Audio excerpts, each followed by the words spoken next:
안녕하세요. 행복한 라디오 레니입니다. 설 연휴인데 잘들 보내고 계신가요? 겨울이 아직 한 자락 남아있어 많이 춥습니다. 곶감처럼 달달한 웃음과 재치 만점에다 또 따뜻한 모카솜 이불 같은 감동의 이야기까지 모두 9편의 이야기 준비했는데요. 뜨뜻한 구들장처럼 정겨우실 겁니다. 오늘 하루의 마무리 베갯머리 친구 행복한 라디오 시작합니다.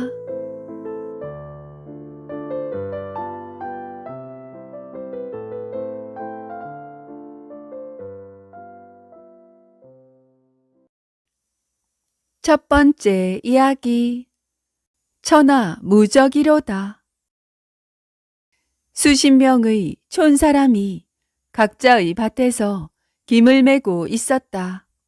그런데 맨 위쪽에 있는 밭에서는 젊은 부부 단 둘이서 호젓하게 김을 메고 있었다. 그 아래쪽의 밭에서는 수십 명이 큰 소리로 웃으며 떠들어댔다. 그 이야기의 대부분이 음담패설이 아니면 육담으로 해악과 풍자였다. 한마디로 음욕을 자극하는 말들이었다. 그 말을 들은 젊은 아내가 남편에게 넌지시 말했다. 아이, 당신은 저 소리가 안 들려요? 무슨 소리 말이요? 이 길고 긴 한여름에 피곤과 졸음을 잊고 일에 집중하기에는 저보다 재미있는 이야기는 없을 거예요. 글쎄. 헌데 당신은 왜 그렇게 입을 봉하고 있는 거예요? 조반을 자시지 않았나요? 아니면 기운이 없으신가요? 아이, 어서 농담을 한마디 해보셔요. 아무리 온종일 헛된 수작만 해봐야 혀끝만 아프고 헛된 수고만 할 뿐이요. 그러면요? 나야말로 황혼이 지나면 집으로 돌아가 그 길로 말뿐만이 아닌 실제로 행할 것이요. 에그머니나. 그런 다음 서로 격동하는 소리가 소 9필이 진흙을 밟는 것과 같이 행한 후에는 우리 둘이 모두 뼈와 살이 녹아내릴 것이요. 남편의 말에 아내는 호미를 내던지고 뛰어가서 남편의 등을 어루만지며 감탄한다.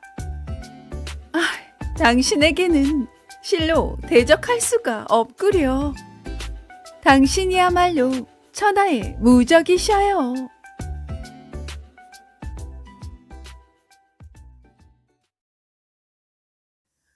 두 번째 이야기 황소 머리를 문지르다. 어느 날 박서방이 암소를 끌고 접을 붙이려고 가장 기골이 짱짱하고 풍채가 커다란 김첨지네 황소를 찾아 이웃마을로 갔다. 그러나 황소는 암소를 본 채만 채 상대도 하지 않았다. 그러자 강첨지가 미안하지만 오늘은 안 되겠는데. 이놈도 한 달 동안 계속 암소들을 매일같이 상대하니 맥이 풀린 모양이야. 이에 박서방이 하루 품을 메고 암소를 끌고 왔는데 무슨 좋은 수가 없을까? 참 그러네. 옳지. 참 동네 노인들한테서 들은 얘긴데 소가 피로했을 때 뿔과 뿔 사이를 비벼서 문지르면 기운이 솟는다는데 어디 한번 시험해보면 어떻겠나? 어이, 그려. 나도 들어본 것 같네. 아이, 그렇게 한번 해봄세. 그리하여 황소 임자는 큼직한 쇠솔로 황소의 양미간을 쓸어주었다. 그러자 황소가 기운이 솟더니 암소가 씨를 받을 수 있게 되었다. 박서방은 흐뭇한 마음으로 집에 돌아갔다. 그 다음 달에 박서방은 또 다른 암소를 끌고 가서 여보게 강첨지, 이번에도 황소가 피로해 한다면 어서 쇠소를 가져오게나. 어이, 그려. 그건 알고 있네. 알았어. 그런데 강초 씨의 행색이 좀 이상하다. 아이, 근데 자네 앞머리가 왜 그런가? 아이, 몽땅 빠져서 대머리가 되었네. 아이, 그 눈 밑은 또 왜 그런가? 어디 아픈 게야? 한 달 만에 다시 본 강첨지는 앞머리만 빠진 채 눈은 개슴츠레 한 숟갈 푹 떠놓은 듯 볼은 패어 있었다. 아하, 아이, 요전에 자네가 다녀간 뒤로 내 마누라가 매일 밤 내 앞머리박을 어찌나 문질러댔는지. 그만. 에헤. 아이고, 저런 마누라 등살에 앞머리가 하나도 남아나질 않았군요.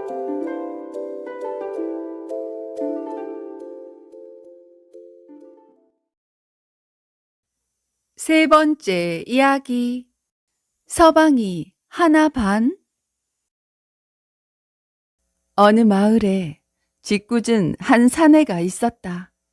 이 마을 부녀자들은 초여름이 되면 폭포수가 흐르는 계곡으로 물마중을 가는데 어느 날 이 짓궂은 사내가 발가벗고 기름독에 들어갔다가 나온 후 밀가루독에 들어가 온몸에 밀가루칠을 잔뜩 했다.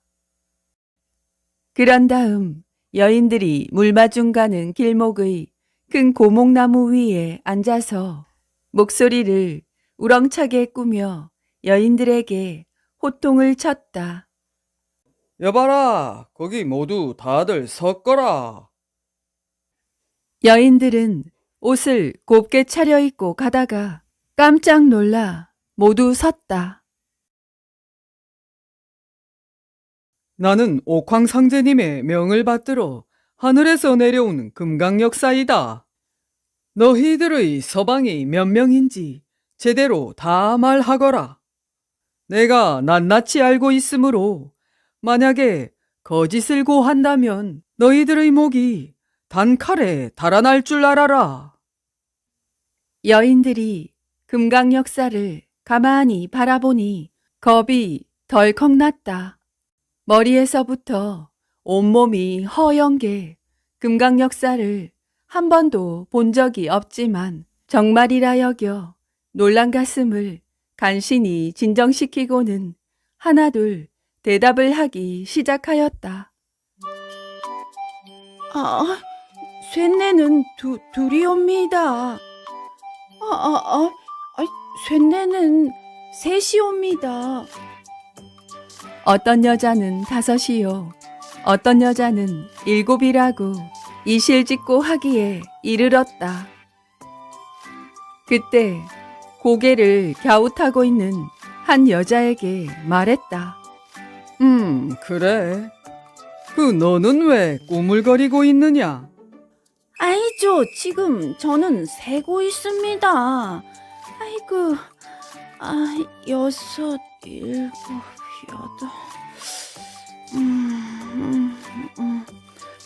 아이고, 한 15명이 옵니다. 아이, 뭐라, 15? 아이고, 애그만이, 아이, 저런.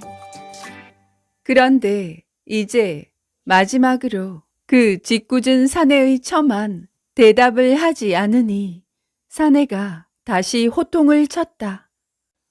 너는 진실로 서방이 몇이더냐?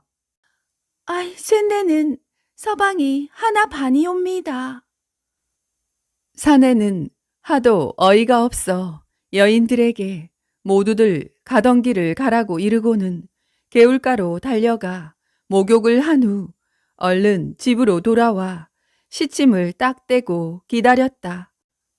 처가 돌아오자 물었다.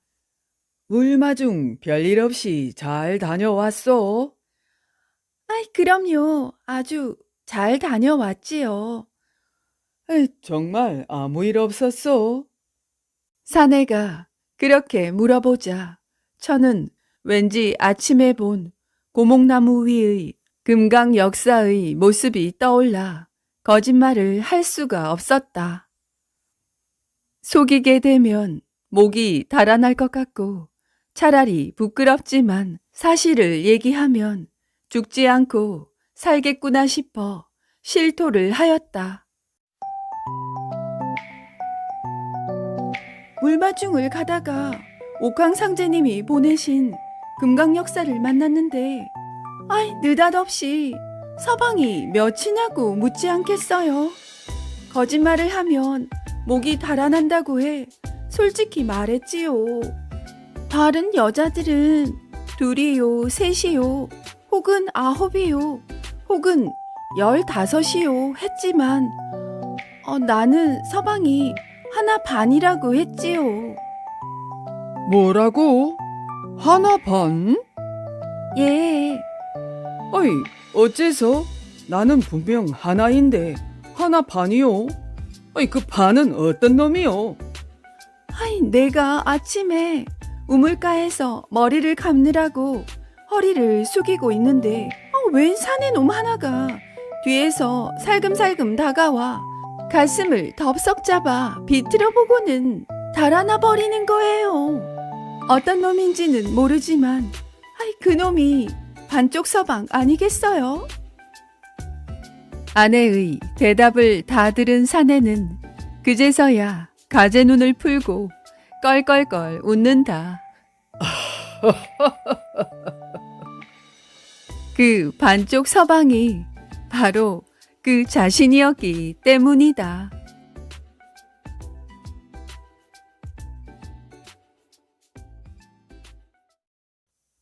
네 번째 이야기.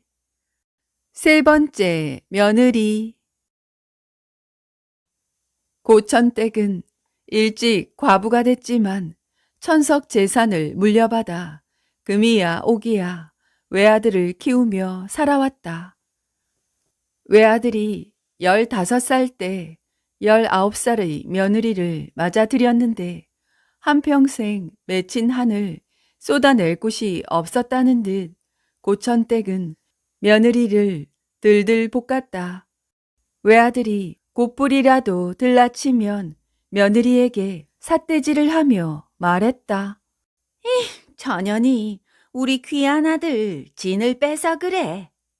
밥이 질다고 밥상을 내던지고 곳간 열쇠를 자기가 차고 다니면서 며느리가 몰래 쌀을 퍼내 팔았다며 도둑으로 몰고 머슴이 둘이나 있는데도 5~6월 땡볕에 한마지기 밭을 다 못 맸다고 저녁을 굶기고 허허 이러니 3년 만에 첫째 며느리는 친정으로 돌아가 버렸다. 그로부터 2년 후에 두 번째 며느리가 들어왔지만 고천댁의 며느리 구박은 여전했다. 결국 두 번째 며느리도 시집살이를 못 견디고 집을 나와 친정으로 가지도 못한 채 술집 작부로 팔려갔다. 고천댁 사는 재미는 며느리 구박이라 며느리 둘을 쫓아내고도 모자라 또다시 이매파 저매파 불러서 중매를 설하고 졸라대지만 파다하게 소문이 난 그 집안에 딸을 줄 사람이 있겠나. 어느 날 까치꼴 약초캐는 강노인의 얌전한 막내딸이 시집을 가겠다고 매파를 찾아왔다. 찢어지게 가난해서 21살이 될 때까지 시집을 못 가고 있던 강노인의 막내딸이 고천댁 며느리로 들어갔다. 하하하, 아이고 좋아라. 고천댁은 이제 또다시 살맛이 생긴 것이다. 드디어 시집 온 지 한 달도 안 된 며느리를 볶을 고토리를 잡았다. 어머님, 부르셨습니까? 그래, 들어오너라. 고천댁이 보자기를 풀며 말했다. 네 친정이 아무리 보잘것없는 거렁뱅이 집안이라지만 혼수가 이게 뭐냐? 고개를 푹 숙이고 있던 며느리가 앙칼지게 말했다. 야 이년아, 니년 주둥이로 혼수고 뭐고 필요 없다 하지 않았느냐? 하하, 며느리가 주먹으로 고천댁의 면상을 후려갈기자 코피가 줄줄 쏟아진다. 아이고 사람 살려. 이년이 사람 잡네. 문을 박차고 버선발로 뛰쳐나간 고천댁은 마당을 가로질러 허둥지둥 대문을 열고 밖으로 나가 며느리가 시어머니를 때린다고 고래고래 고함을 지르며 동네 우물가로 갔다. 빨래를 하던 이웃 아낙네들이 모두 수군댄다. 헤이, 또 어디서 넘어져 코피가 났는걸? 아이 그려 엉뚱하게 또 며느리에게 덮어 씌우네. 에그 저 여자 벌써 또 며느리 쫓아낼 궁리만 하는구먼. 뒤따라서 고천댁 며느리가 시어머니의 신발을 들고 따라왔다. 공손히 앞에다 놓으며 어머님 신발 신으세요. 고천댁이 고래고래 고함치고 아무리 소리를 질러도 도대체 믿는 사람이 하나 없다. 아이고 분해, 아이고 분해. 아이 동네 사람들, 내 말 좀 들어보라니까. 이년이 나를 쳤다니까. 아이고. 그날 저녁 고천댁이 아들을 불러 자초지종을 말해도 도무지 믿지를 않는다.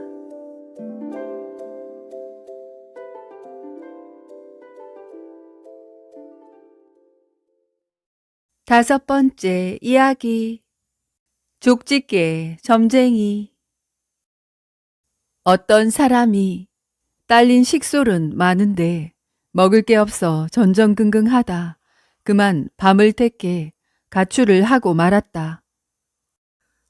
미안하다. 우선 너희들은 너희들이 알아서 살아라. 내 돈 못 벌면 돌아오지 않겠다. 꼭 돈을 벌어 돌아오마. 이런 각오로 가출을 했는데 한참을 가니 배도 고프고 기운도 없어서 혹시 들릴 하면서 음식 먹는 사람이 없나 하고 살폈다. 한참을 걷다 보니 마침 들 가운데 누군가 갱이질을 하고 있었다. 기대를 걸고 어기적 가까이 가보니 뭔가 좀 이상하다. 한 사람이 괭이질을 하고 있는데 뒤에 선 사람은 괭이질을 할 때마다 위로 아래로 쳐다보고만 있었다. 아이, 무슨 일이요? 그러자 괭이를 쳐다보던 사람이 구세주를 만난 듯 다가와 말한다. 아이고, 보시오. 내가 괭이를 잃어버렸는데 저게 틀림없어요. 그런데도 저 사람은 자기 것이라고 우기니 어찌해야 좋을지 모르겠소이다. 그 말을 듣고 괭이를 유심히 쳐다보니 자신의 뒷집괭이와 비슷하다. 무심코 그건 뒷집괭이네. 하고 말했다. 그러자 괭이질을 하던 사람은 하던 일을 멈추고 나그네를 쳐다보고 괭이를 잃었다는 사람은 기뻐서 어쩔 줄을 모른다. 그 봐라. 내 것이라고 하지 않았는가? 헤이, 참. 하면서 괭이를 돌려주는데 잃어버렸던 사람은 바로 뒷집에 살고 있었다. 원래의 괭이 주인은 나그네를 모시고 자기 집으로 가더니 맛난 음식을 대접한 뒤 귀신같이 마치는 용한 점쟁이가 있다고 크게 떠들어댔다. 나그네는 졸지에 족집게 점쟁이로 소문이 났는데 이웃 동네의 부잣집에서 사람이 왔다. 가보로 내려오는 금송아지를 잃어버렸는데 꼭 좀 찾아달라는 것이다. 이거 참 큰일 났다. 무심코 한 말이 이렇게까지 될 줄은 몰랐다. 그렇다고 이제 와서 아니라고 발뺌할 수도 없는 일이다. 아이, 에라이, 될 대로 되라. 며칠 잘 얻어먹고 밤중에 도망을 가버려야지. 이렇게 생각을 굳히고 부잣집에 당도하니 주인이 반갑게 맞는다. 아, 어서 오시오. 그 금송아지는 우리 집 갑오인데 그걸 잃어버려서 내가 죽어서 조상님들 볼 면목이 없게 되었소이다. 내 들으니 그렇게 용할 수가 없다니 꼭 좀 찾아주오. 찾아만 준다면 천냥을 드리리다. 천냥이라면 자기 식구 먹여 살리고도 충분한 거금이다. 나중일은 나중일이고 한번 부닥쳐나 보자는 심정으로 걱정 말라며 몇 가지 부탁을 했다.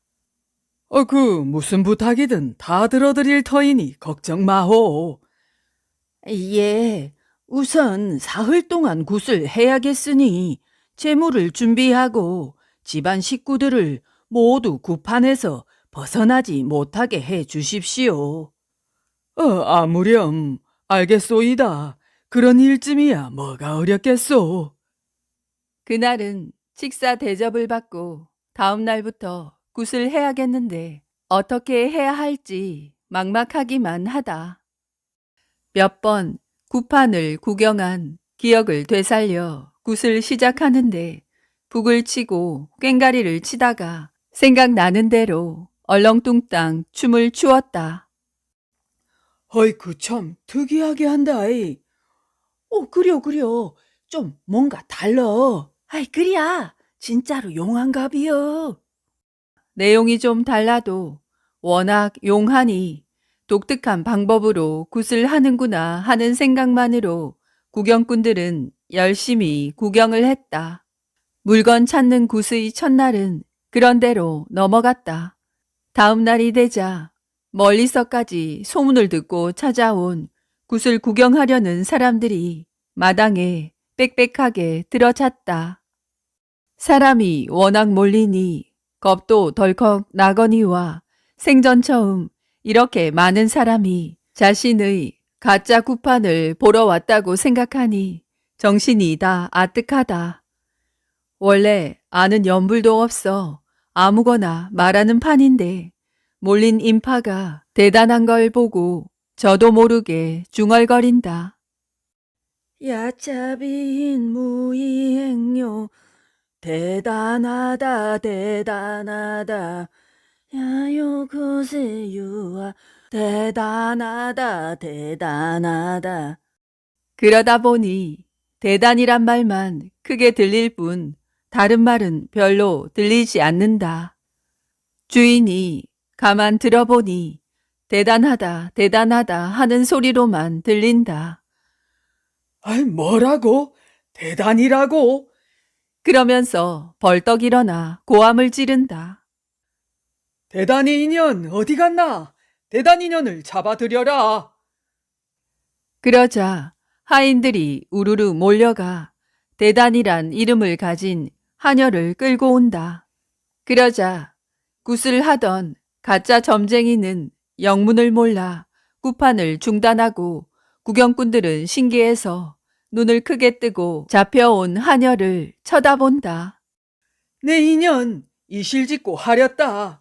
저 어른이 네 이름을 들먹이지 않느냐?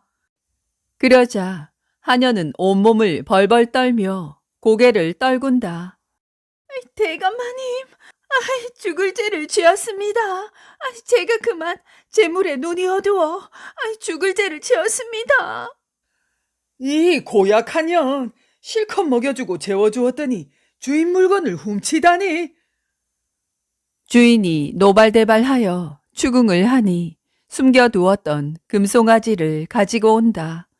구파는 막을 내렸다. 그리고 천냥을 상금으로 바꿔서 며칠간 푸짐하게 대접을 받은 뒤에 이제 집으로 돌아가는데 산모퉁이를 도니 청년 둘이 길을 막아선다. 이봐, 당신이 우리 일을 망쳤으니 뜨거운 맛을 좀 봐야겠어. 죽기 싫거든 상금 1,000냥을 내놔. 알고 보니 금송아지는 이들이 사주에서 훔쳤던 것인데 이를 망쳤던 것이다. 그는 이왕 이렇게 된 것 끝까지 버티어보자는 오기에서 막고함을 찔렀다. 이 예끼 이놈들, 너희들이 내 능력을 보고도 그러느냐? 내 재주라면 너희들이 온전할 것 같으냐? 두 청년은 멈칫하더니 서로 수군거린다. 정말 초능력을 가졌는지 모를 일이기 때문이다. 좋다. 그러면 우리가 어떤 문제를 낼 테니 알아맞혀 보아라.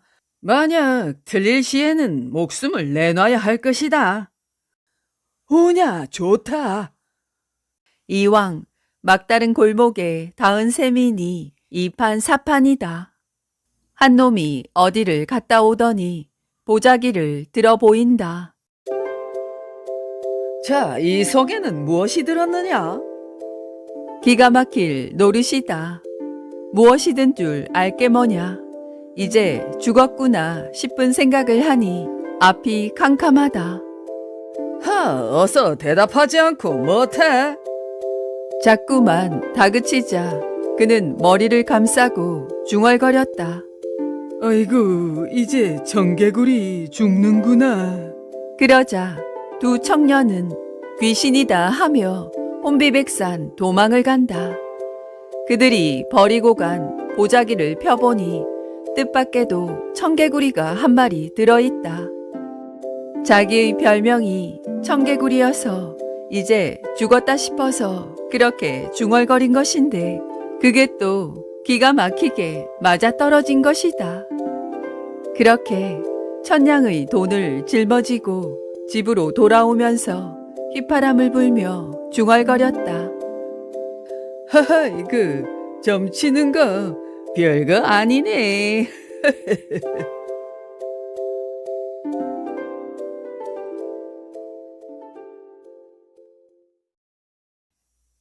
여섯 번째 이야기. 돈 떼먹는 방법.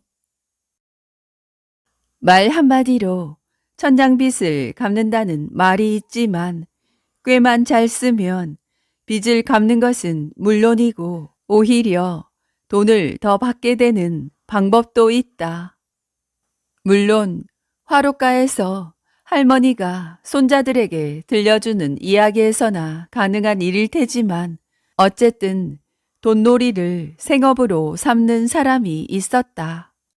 급한 사람에게 돈을 빌려주고 갚는다고 약속한 기한 내에 갚지 않으면 집과 전답을 사정없이 자기 것으로 만드는 지독한 도가라는 사람이었다.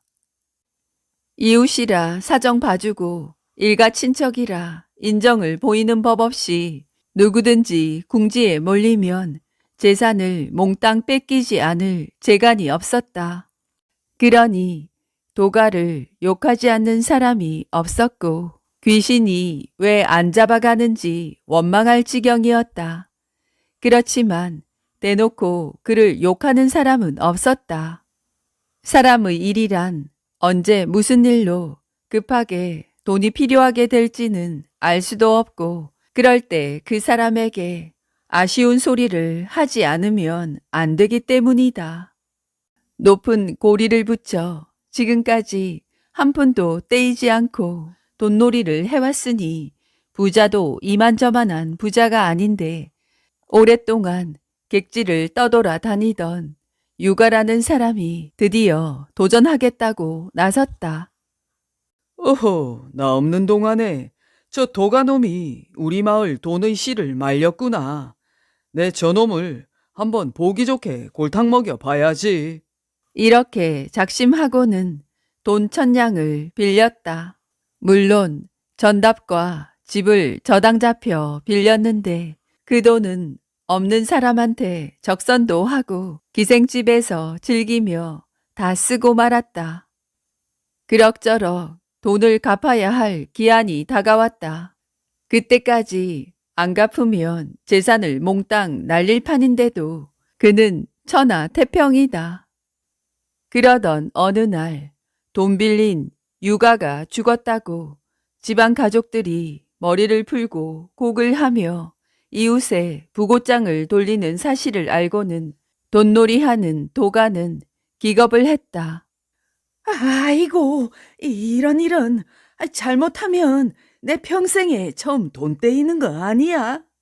허겁지겁 상가로 달려가니 과연 초상이 났다.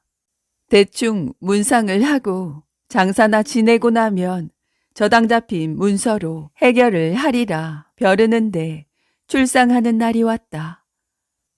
상여가 막 동네를 벗어나려는 순간 갑자기 상두꾼 하나가 넘어지면서 상여를 개울에 빠뜨리고 말았다. 상여는 상여대로, 관은 관대로 나뒹굴면서 관 뚜껑이 열리더니 죽은 사람이 기지개를 켜면서 일어난다. 모두들 놀라서 눈이 휘둥그레 있는데 가족들이나 마을 사람보다 더 반기는 사람은 돈놀이하는 도가이다.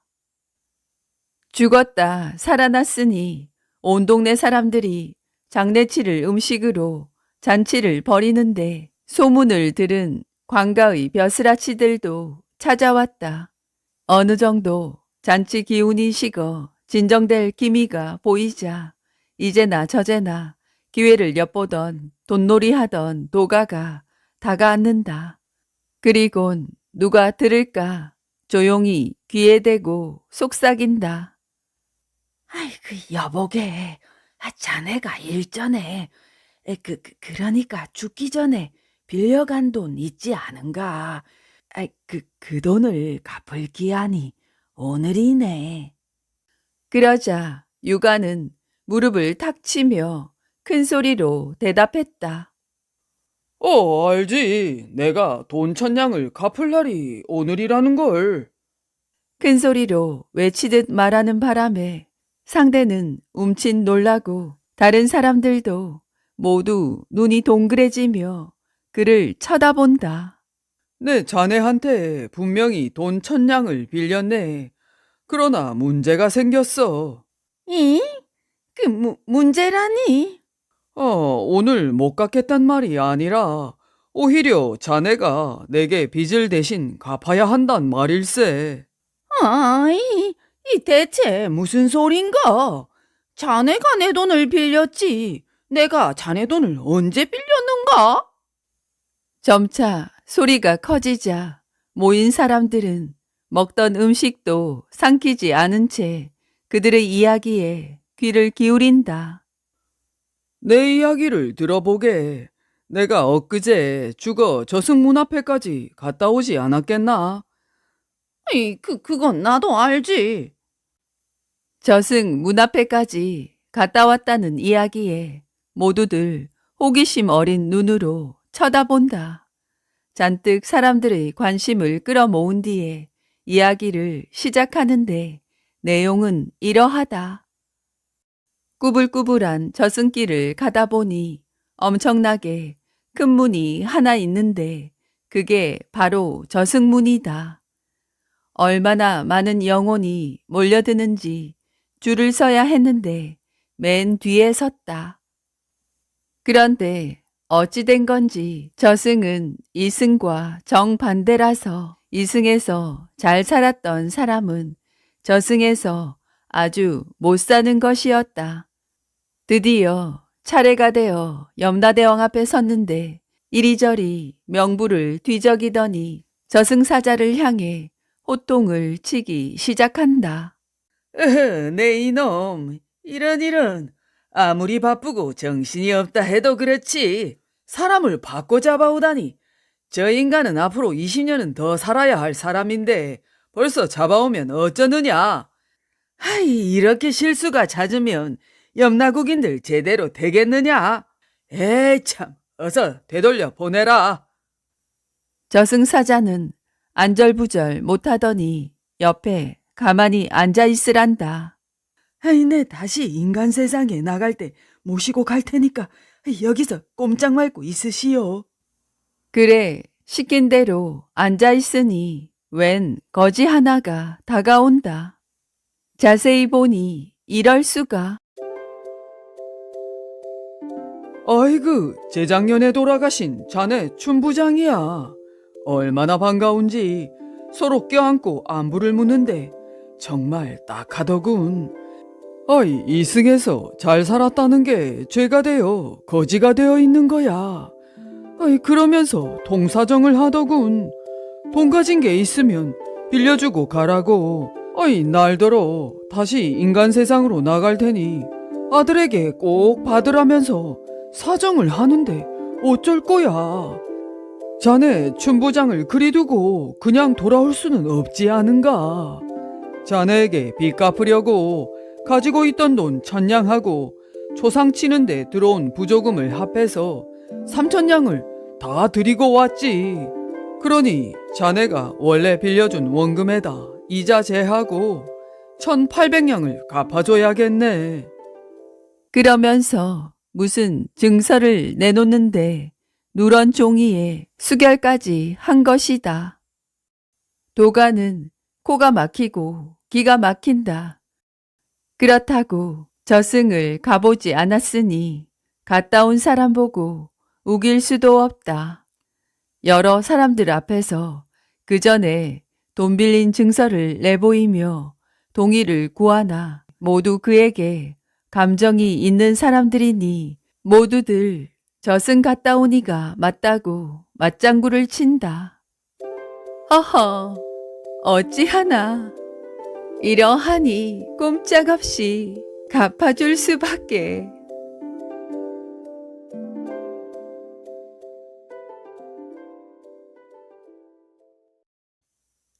7번째 이야기. 그놈의 욕심 때문에. 어떤 구두쇠 영감이 있었다. 온갖 방법으로 돈을 모을 줄만 알았지 전혀 쓸 줄은 모르는 돈만 많은 부자였다. 그런데 어느 날 이 구두쇠 영감이 잠시 한눈을 파는 사이에 700냥이 든 돈자루를 잃어버리고 말았다. 그러니 영감의 상심은 이만저만한 것이 아니었다.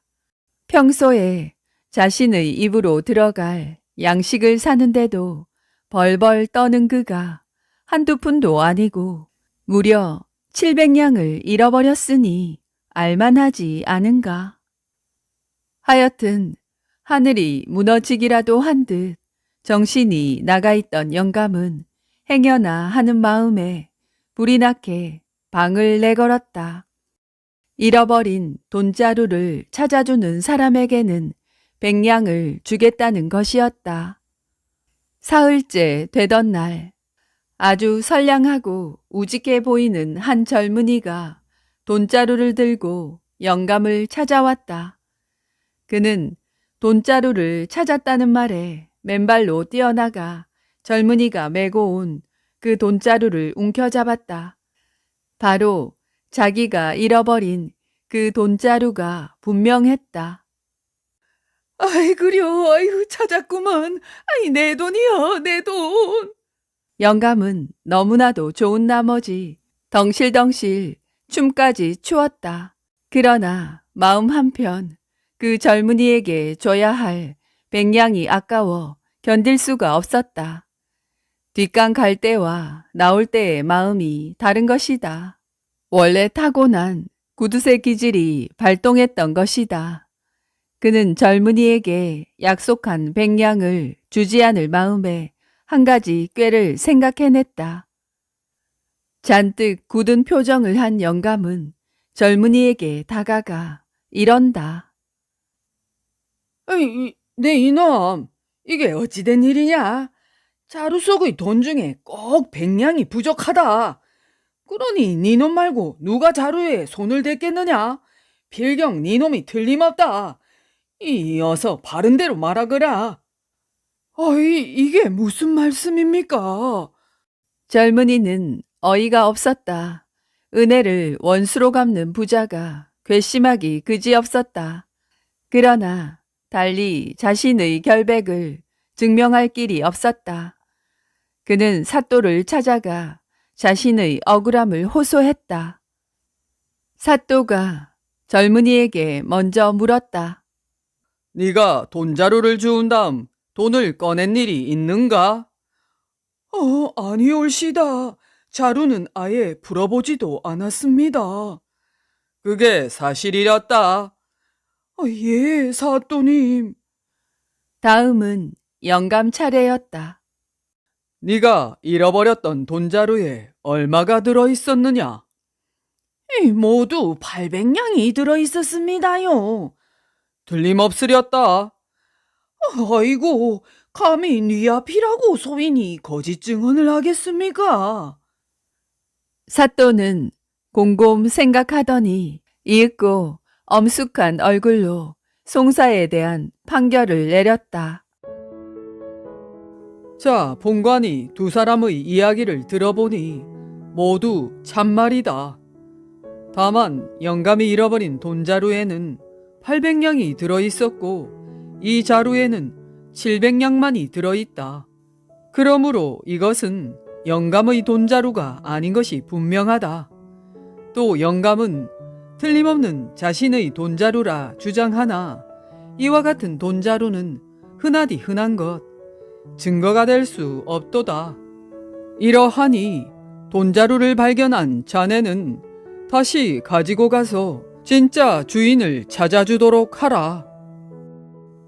결국 자신이 약속했던 100냥을 주지 않으려고 장꾀를 부리던 구두쇠 영감은 되찾았던 700냥을 모두 잃어버리고 말았다. 그렇다고 자신의 속셈을 털어놓았다가는 큰 벌을 면치 못할 것이라 입도 뻥끔 못하고 사또 앞을 물러나왔다.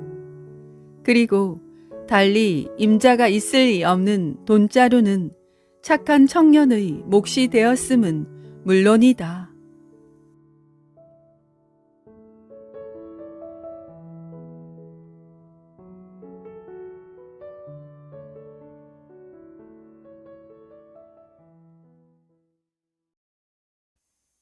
여덟 번째 이야기.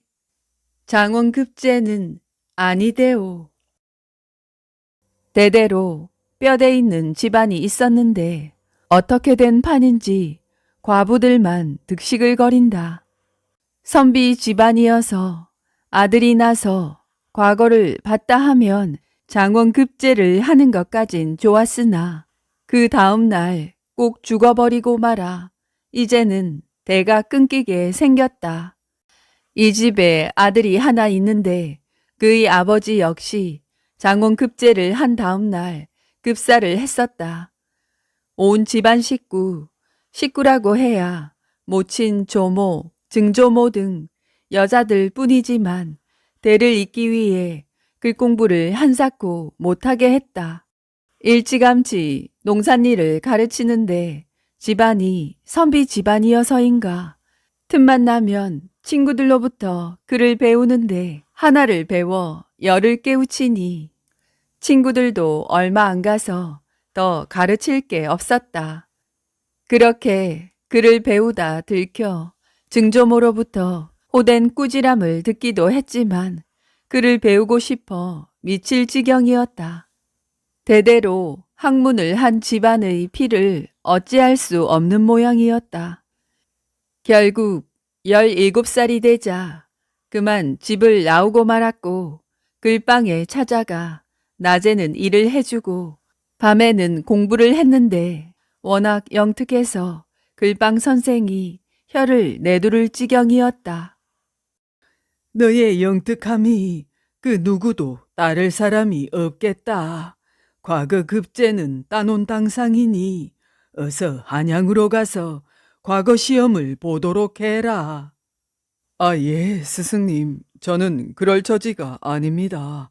꼭 과거에 응시하려는 게 글을 배우는 목적도 아니니 너무 권하지 마십시오. 아이, 그게 무슨 소리냐?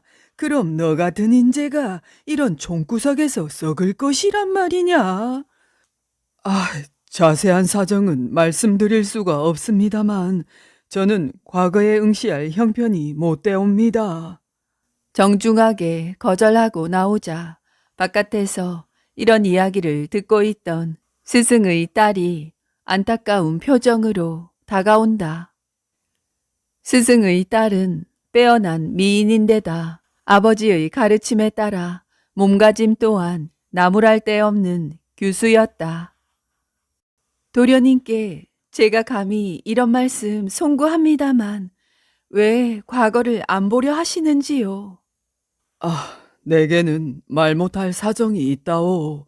낭자에게 자세히 말할 수 없는 게 안타깝소. 둘은 서로 좋아하는 사이다.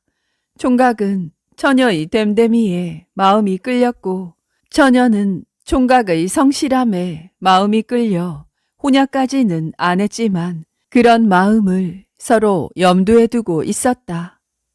처녀는 어떻게 하면 총각이 과거를 보게 할 수 있을까 며칠을 골똘히 생각했다. 어느 날 비장한 각오로 말했다. 도련님이 과거에 급제하는 게 저의 희망이었습니다. 그런데 이제 그 희망이 꺾였으니 저는 살아있을 이유가 없습니다.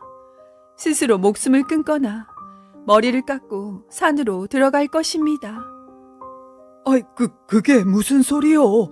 그건 전부당만부당한 말이요. 다시는 그런 소리 입 밖에도 내지 마시오. 난감하다. 어떻게 해야 하나.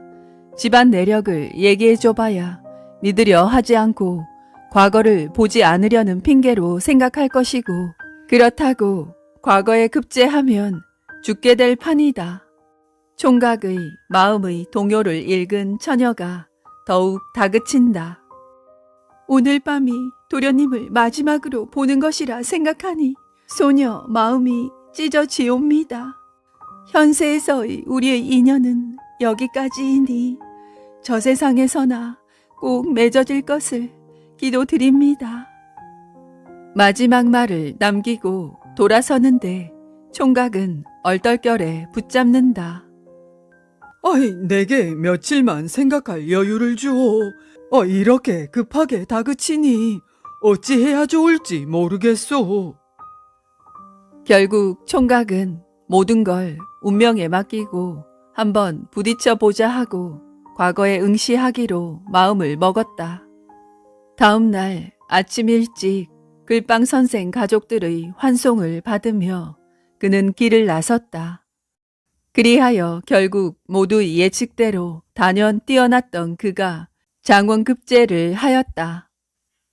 뿐만 아니라 4대를 이어서 장원급제를 했다는 사실이 알려지며 장안의 화제가 되었다. 드디어 고향으로 돌아오는 날 자정이 되자 바깥이 소란스럽다. 문구멍으로 바깥을 내다보니 이런 궤변이 있나. 기묘하게 생긴 사람 67이 저마다 손에는 칼과 창, 몽둥이를 들고 방 안으로 쳐들어올 기세다. 네 이놈 어서 나오거라. 오늘이 네 제삿날이다. 자세히 살펴보니 그건 사람이 아니라 요기들이다. 얼른 문을 안으로 걸어 잠그고 불을 환하게 밝힌 채 고함을 찔렀다. 걔 누구 없소? 야 이놈아, 네 목소리는 우리가 삼켜 아무도 들리지 않는다. 어서 나오거라 이놈아. 니놈들이 무엇이며 왜 나를 해치려 하는지 이유나 알아야겠다. 뭐냐 이놈, 우리는 내 조상에 의해 목숨을 잃은 원기들이다. 그래서 네 하레비 애비를 다 잡아먹었더니라. 이제 네 차례니 각오해라. 이 잡기들아, 내 조상이 도대체 어쨌길래 아직도 원한이 안 풀렸단 말이냐? 네 조상 중에 형조 판서가 있었지. 우리 내시들이 비록 약간의 죄를 지었다 하나 그까진 일로 멸문지화의 형벌을 내렸으니 아니 억울하겠느냐. 네가 벼슬길에 나서면 또 그렇게 할 것이니 아예 죽여 없애야겠다. 알겠느냐? 아하, 원기가 된 내시들의 복수였다.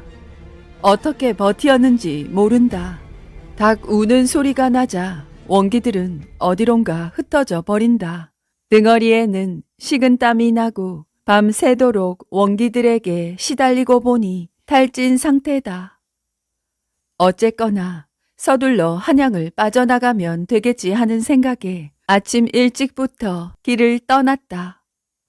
그러나 밤만 되면 어김없이 원기들이 나타나 설치는 바람에 며칠째 잠을 못 자 죽을 지경이다. 이러다간 안 되겠다. 밤이 되자 칼을 차고 방을 나와 마당에서 기다렸다. 이윽고 자정이 되자 원기들이 낄낄거리며 빙 둘러선다. 그런데 갑자기 슉슉 하는 소리를 내며 어디에서 왔는지 수십, 수백, 아니 수천 마리의 개구리가 원기들에게 달려드는데 원기들이 정신을 못 차린다. 얼굴과 온몸에 달라붙어 원기들이 개구리 때문에 꼼짝을 못한다. 그 틈에 칼을 휘두르니 원기들은 맥없이 쓰러지며 흔적도 남기지 않고 연기처럼 사라져 버린다. 원기가 물러가자 개구리들도 모두 뿔뿔이 흩어지는데 그로서는 도저히 영문을 모르겠다. 그 많은 개구리가 어디서 나타났을까? 곰곰 생각하더니 무릎을 탁 친다. 사연은 그렇다. 과거를 보러 올라가다 이 마을의 들판에서 있었던 일이다. 어느 한 곳을 보니 올챙이가 웅덩이에 새까맣게 모여 있었다. 물이 말라 모두 죽게 된 게 불쌍해서 조심조심 떠내어 냇가에다 모두 살려보낸 적이 있었는데 그 올챙이들이 개구리가 된 것이었다. 그냥 지나칠 수도 있는 올챙이들의 생명을 구해주어 몇 대의 한을 풀었고 금이 환영한 그는 글방 선생의 딸과 혼인하여 오래도록 잘 살았다. 사람의 복수심은 원기가 되어 나타나고 짐승은 살아서 은혜를 갚는군요.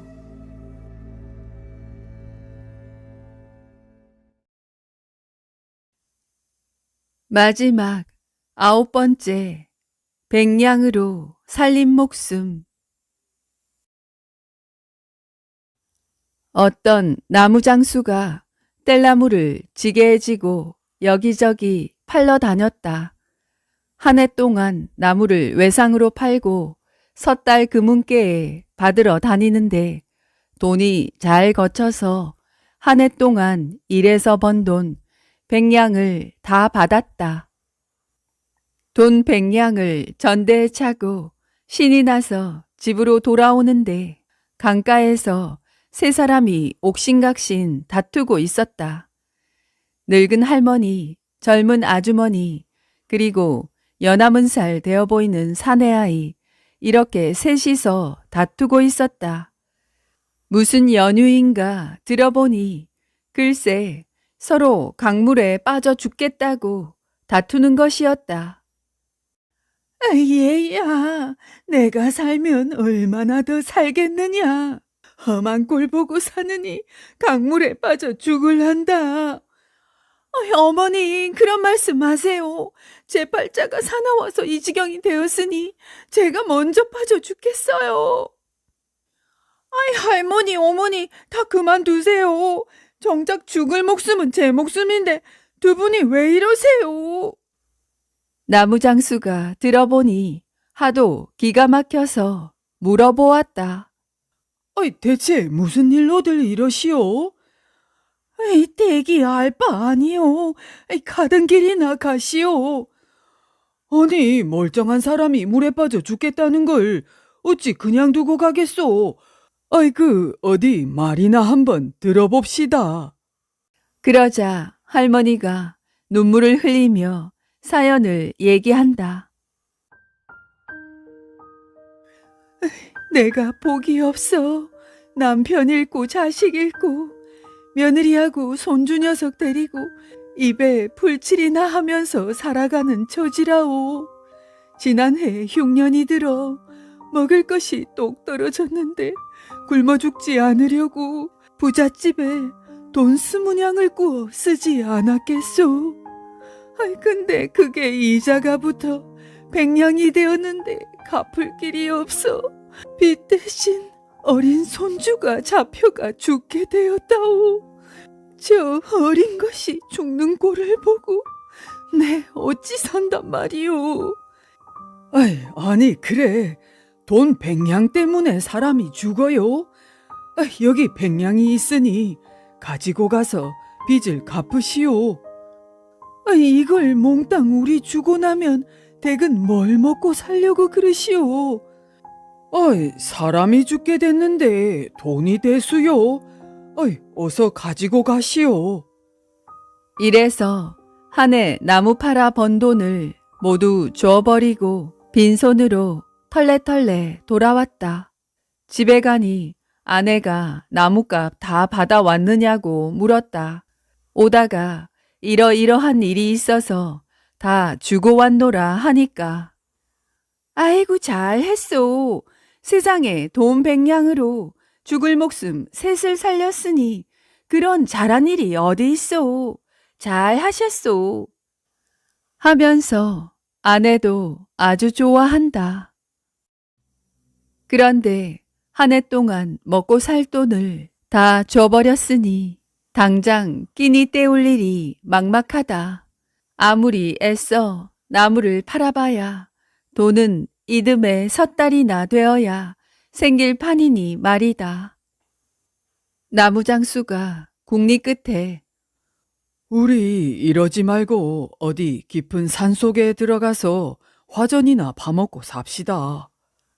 역시나 아내도 그러자 하고 강원도 금강산으로 들어가 화전을 일구어 근근히 먹고 살았다. 산밭에 감자도 갈고 옥수수도 갈고 그럭저럭 살다 보니 몇 해가 후딱 지났다. 그러던 어느 해 겨울에 눈이 많이 왔다. 눈이 많이 와서 하늘도 땅도 온통 하얀데 그 눈밭에서 웬 늙은이가 자꾸만 뒹굴고 있었다. 그 눈밭에서 웬 늙은이가 자꾸만 뒹굴고 있었다. 일어났다가는 자빠져서 뒹굴고 또 일어났다가는 자빠져서 뒹굴고 계속한다.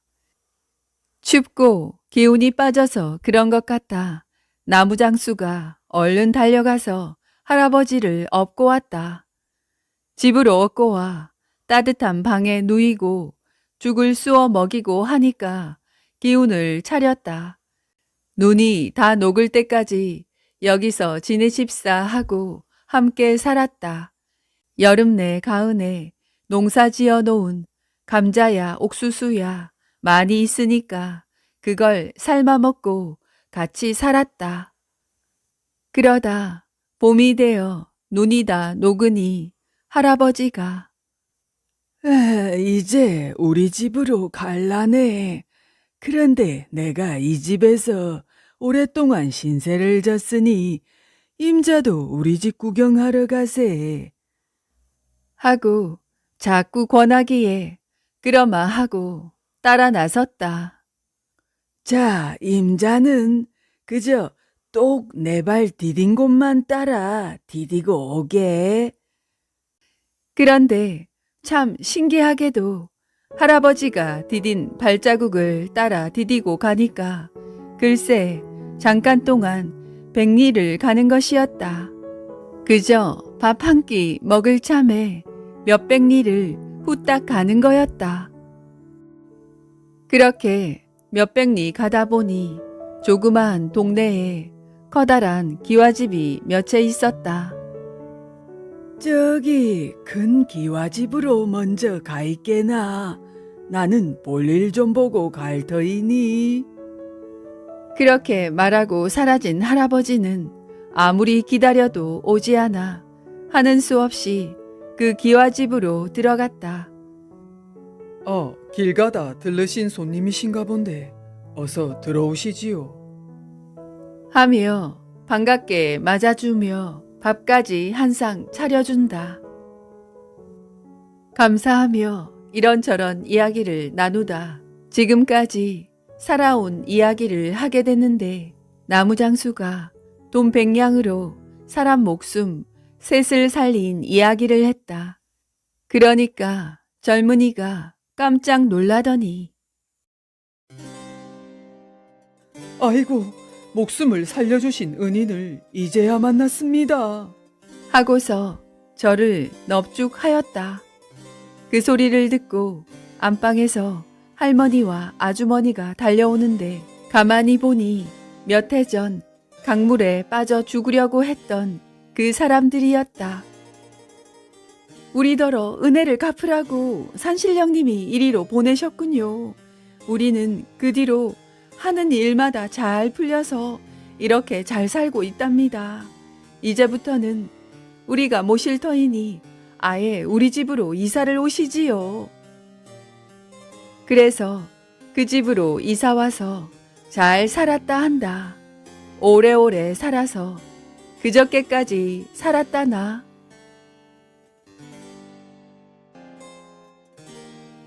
옛날 이야기에서나 볼 수 있는 얘기지만 참 가슴 따뜻한 이야기 아닌가요? 그럼 남은 시간도 편안한 시간 되세요. 감사합니다. 레니였습니다.